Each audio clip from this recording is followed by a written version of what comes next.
আসসালামু আলাইকুম। কেমন আছেন সবাই? আশা করি অনেক বেশি ভালো আছেন। আমিও আলহামদুলিল্লাহ ভালো আছি। তো আজকে আবারও নতুন আরো একটা ভিডিওতে আপনাদেরকে স্বাগত জানাচ্ছি। চলুন ভিডিওটা শুরু করি। এখানে আমি লাল শাকটা রান্না করব আরকি ওই যে পাবদা মাছ দিয়ে। তার জন্য আগে থেকে আরকি আমি পেঁয়াজটাকে একটু মসলা দিয়ে কষিয়ে নিয়েছি আরকি। তো যেহেতু শাক রান্না করব তার জন্য আরকি শাকে তো বেশি মসলা লাগে না। আমি একটু রসুন বাটা দিয়েছি আর হচ্ছে গুঁড়া মসলাগুলা দিয়েছি আরকি হলুদ আর হচ্ছে মরিচের গুঁড়া, লবণ আর এই তো এগুলো দিয়ে আরকি কষিয়ে নিচ্ছি। তো লাল শাকটাকে আমি আগে কেটে ধুয়ে পানি ঝরিয়ে রাখছিলাম তো সেটা এখানে দিয়ে দিলাম আরকি। বাজারে প্রচুর লাল শাক উঠতেছে এখন। মানে আজকে আমি গিয়েছিলাম অন্য কিছু আনতে গিয়ে দেখি যে মানে এত সুন্দর সুন্দর লাল শাক উঠছে দেখে একদম খেতে ইচ্ছে করলো তাই আর কি মাছটাও নিলাম পাবদা মাছ তো আমার কাছে মনে হচ্ছে যে লাল শাক দিয়ে পাবদা মাছটা অনেক ভালো লাগবে তার কারণে আর কি এখানে লাল শাক আনছি শাকটা অনেক সুন্দর না একদম লাল টকটকা ছিল শাকটা আর হচ্ছে মনে হচ্ছে একদম ক্ষেত থেকে উঠে আনছি এরকম তাজা তাজা তার জন্য নিয়ে আসলাম এই যে শাক যত বেশি দেখা যাক না কেন যখন মানে কষানো হয় তখন দেখা যায় যে কমে অল্প একটু হয়ে যায় এখানে আমি ৩ আঁটি শাক নিচ্ছি তাও দেখেন এত অল্প হয়ে গেছে তো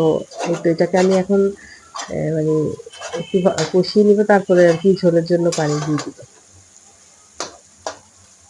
আমার কাছে শাকটা না অনেক বেশি ভালো লাগে মানে যে কোনো শাক হয় কিন্তু আমার লাল শাকটা বেশি পছন্দ করি না তাও আজকে দেখে আমার মানে লোভ হচ্ছিল যে মনে হয় ভালো লাগবে তার জন্য নিয়ে আসলাম অবশ্য ভালো না লাগলেও মাঝে মাঝে খাই কিন্তু আমার অন্যান্য শাক যেমন পালং শাক তারপরে হচ্ছে লাউ শাক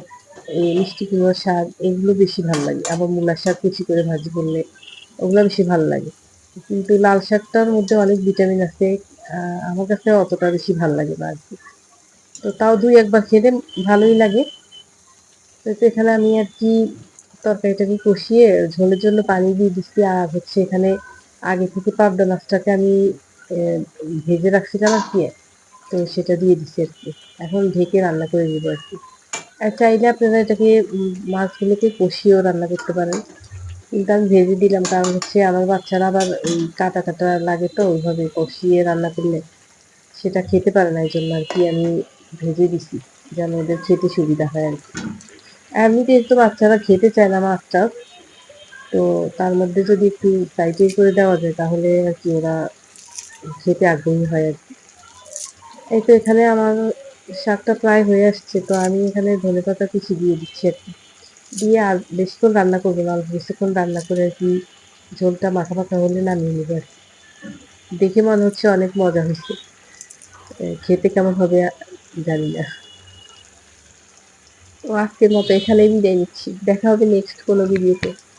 ততদিন পর্যন্ত আপনার সাথে ভালো থাকবেন সুস্থ থাকবেন আল্লাহ হাফেজ